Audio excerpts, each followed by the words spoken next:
Kuadhimisha siku ya wafanyakazi duniani ni kitendo cha kutambua na kuenzi michango ya wafanyakazi wetu hapa nchini, na hasa katika maendeleo ya jamii na uchumi. Siku hii huwa inalenga kuhamasisha utoaji wa haki za wafanyakazi, lakini pia kuboresha masharti ya kazi na kuboresha ustawi wa wafanyakazi wenyewe kwa ujumla wake, na kupokea changamoto ambazo zinajitokeza kwa wafanyakazi mbele ya hadhara na serikali kuyachukua na kuyafanyia kazi.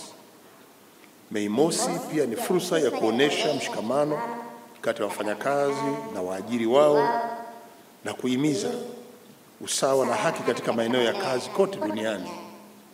Na hivyo tukio hili linakwenda kutukutanisha Watanzania wote, waajiri, wafanyakazi na wajamii, ambayo inatuzunguka kuwa tunasherehekea kwa pamoja katika kujenga mshikamano ulio sahihi.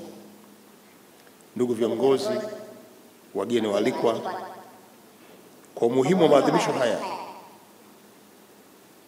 mkoa wa Singida umeamua kualika hapa kwa lengo maalum la kuunga mkono jitihada za mkoa wa Singida za kufanikisha maandalizi haya ya Mei Mosi mwaka huu, ambayo yatatukusanya sote nchi nzima pale mkoani Singida.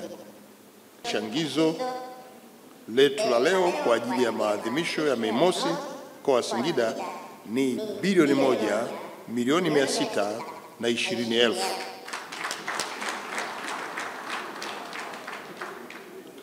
Nitumie nafasi hii kuwashukuru wadau wote kwa michango yenu ambayo kwa kweli imetufikisha mahali pazuri.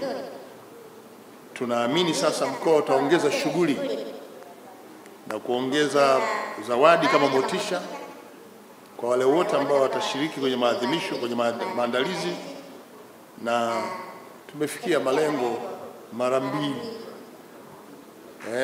Kama tumepata fedha mara 2 yake. Kwa hiyo ni jambo la kujipongeza sote, kwa sababu ni kazi nzuri ambayo tumeifanya. Mheshimiwa Mkuu wa Mkoa, Mheshimiwa Rais wa Shirikisho la Vyama vya Wafanyakazi, Mheshimiwa Waziri wa Nchi, Mheshimiwa Mwenyekiti wa Chama cha Mapinduzi na wadau wote, niwashukuru tena na tena. Maana nitarudia na kurudia, najitahidi kutafuta neno zuri la kushukuru ili moyo wangu ukidhi kwamba nimewashukuru.